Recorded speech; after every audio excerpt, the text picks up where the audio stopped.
Assalamu alaikum, my dear learners and viewers. How are you all? I hope also keeping well by the grace of Almighty Allah. I am also fine. We are going to start our online class today on English first paper for class 10. Dear learners, today we'll learn how to rearrange sentence. Today we will learn how to rearrange sentences. Okay, dear student, get ready with your full attention by keeping the notebook and pen. Okay, dear student, first of all, class 10 or SSC. The dear learners, we know that about English first paper is most important, class 10. Also, question number 6, rearrange. There are 8 sentences in here. Dear learners, today I will discuss about rearranging.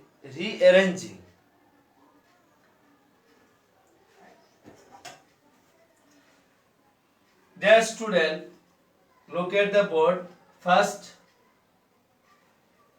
rearrange or rearranging. What do you mean? Okay, dear student, arrange আয়োজন করা, আর arrange মানে পূর্ণ আয়োজন করা অথবা সজ্জিতকরণ অথবা সাজানো এরকম বোঝায়। অর্থাৎ রিঅ্যারেঞ্জিং এই বিষয়টি ক্লাস 10 এ রয়েছে। শুধু যে ক্লাস 10 তা নয়, 6, 7, 8, 9, 10 সকল ক্লাসে কিন্তু রিঅ্যারেঞ্জিং এই টপিকটি অর্থাৎ এটা রয়েছে। সেই হিসেবে আমরা বলতে পারি রিঅ্যারেঞ্জটা খুবই গুরুত্বপূর্ণ এবং রিঅ্যারেঞ্জ করতে গিয়ে এভরি স্টুডেন্ট যে মিস্টেকগুলো করে থাকে তাদের বেশিরভাগই কি হয় না, এটা শুদ্ধ হয় না। সেই জন্যে অনেকগুলো তাদের কি হয়, ভুল হয়ে থাকে। তাহলে আমরা যে বিষয়গুলি লক্ষ্য করব সেটি হচ্ছে গিয়ে রিঅ্যারেঞ্জ করার জন্য অবশ্যই আমাদেরকে প্রথমে কি করতে হবে, জানতে হবে কি যে ভোকাবুলারি জানতে হবে। একটা হচ্ছে গিয়ে ভোকাবুলারি জানতে হবে, তারপর হচ্ছে গিয়ে রিঅ্যারেঞ্জ কমপক্ষে 30টি শিখতে হবে। 30টি হোক, 25টি হোক, 35টি হোক, এরকম জানতে হবে। এছাড়া আমাদেরকে কি করতে হবে, রিঅ্যারেঞ্জ করার জন্য প্রথমে প্রথম থেকে শেষ পর্যন্ত যতগুলো সেন্টেন্স রয়েছে সেই সেন্টেন্সগুলি আমাদেরকে বারবার পড়তে হবে। Dear learners, remember that every sentence, every word meaning, অর্থাৎ যে সমস্ত শিক্ষার্থীরা যত বেশি শব্দের অর্থ জানবে, যতগুলো শব্দের অর্থ জানবে, ভোকাবুলারি অর্থ জানবে, সিনোনিম অ্যান্টোনিমস জানবে, তারপর হচ্ছে পার্শ্বশিস জানবে এবং মিনিংগুলো জানবে, তাদের জন্য রিঅ্যারেঞ্জটা খুবই সহজ। সেই জন্য আমি মনে করি যে প্রত্যেকটি সেন্টেন্সে তোমরা সবাই যদি যে সেন্টেন্সের অর্থগুলো যদি বুঝো, প্রত্যেকটা ওয়ার্ডের অর্থ যদি তোমার জানা থাকে, তাহলে রিঅ্যারেঞ্জটা একেবারে সহজ।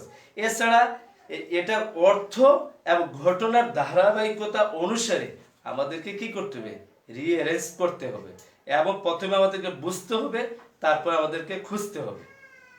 কি করতে হবে, প্রথমে বুঝতে হবে, পরে খুঁজতে হবে। তাহলে এর ভিতরে একটা বিষয় যেটা রয়েছে সেটা হচ্ছে গিয়ে কোরিলেশন।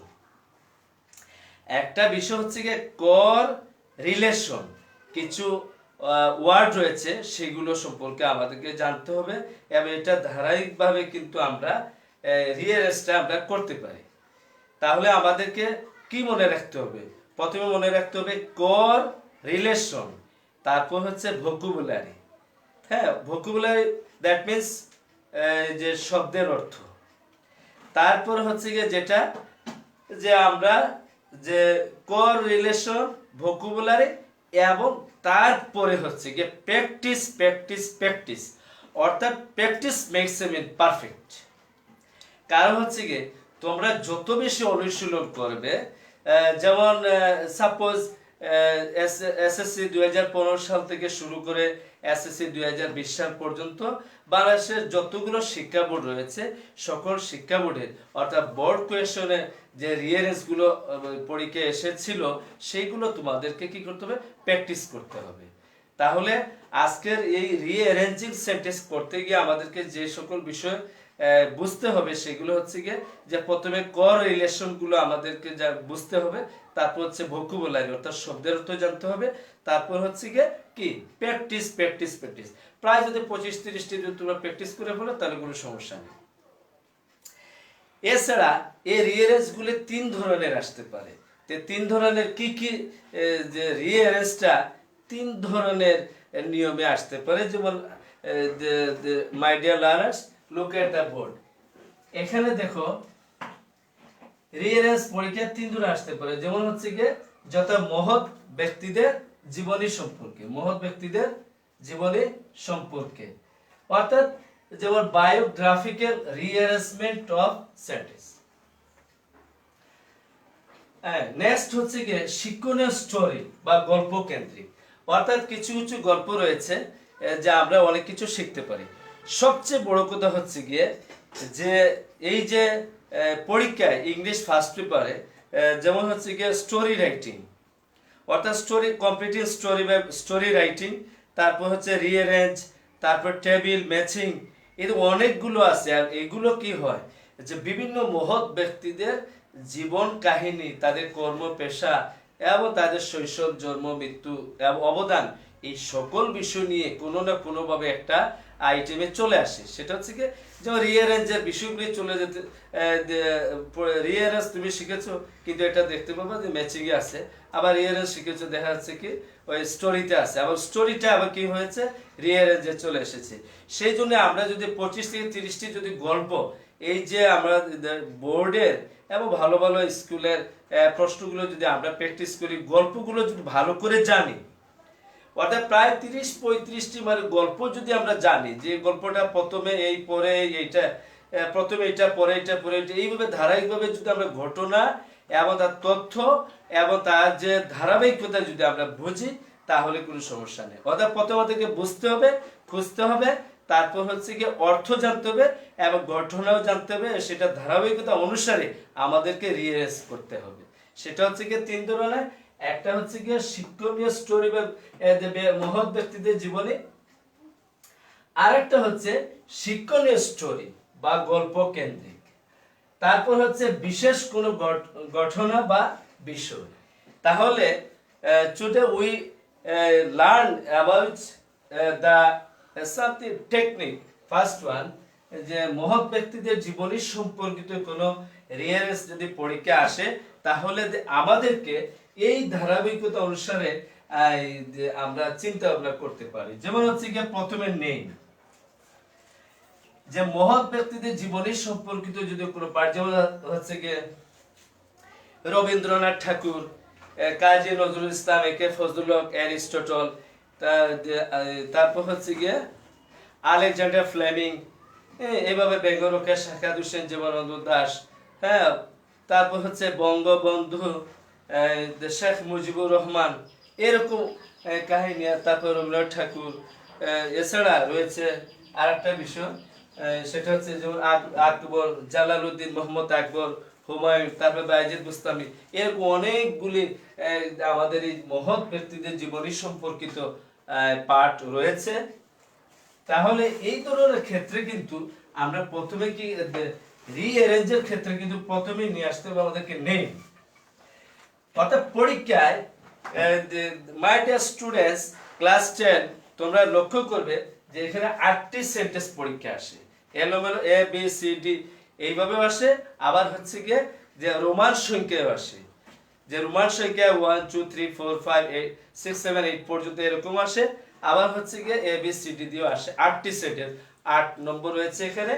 তাহলে আমাদেরকে প্রত্যেকটি সেন্টেন্স অর্থ আমাদেরকে বুঝতে হবে, পরে খুঁজতে হবে। এবং ভোকাবুলারি জানতে হবে। এবং এই সিরিয়াল বা এই CQ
attention please.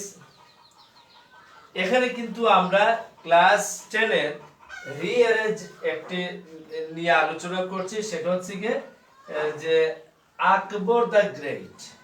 We know যে আকবর দ্য গ্রেট, আমরা জানি যে মুঘল সম্রাট যে ছিলেন, মুঘল সম্রাটের যে ধারাবাহিকতা, মুঘল সম্রাট যে প্রতিষ্ঠিত হচ্ছেন জহিরুদ্দিন মোহাম্মদ বাবর, এবং তারপর হচ্ছে গিয়ে নাসিরুদ্দিন মোহাম্মদ হুমায়ুন, ওনার ছেলে হচ্ছে গিয়ে জালালউদ্দিন মোহাম্মদ আকবর, যে একজন ব্যক্তি সম্পর্কিত একটি রিয়ারেস এখানে আমি নিয়ে আলোচনা করছি তোমাদের সাথে। যেমন আকবর দ্য গ্রেট, এখানে প্রথম সেন্টেন্স হচ্ছে he had no much education. তারপর হচ্ছে he ascend the throne of Delhi at the age of 13। পরেরটি হচ্ছে number C, his full name was Jalal Uddin Mohammad Akbar. তারপর হচ্ছে কি next, he was skilled in warfare. Next, Akbar was born in 1542 at Amarkot in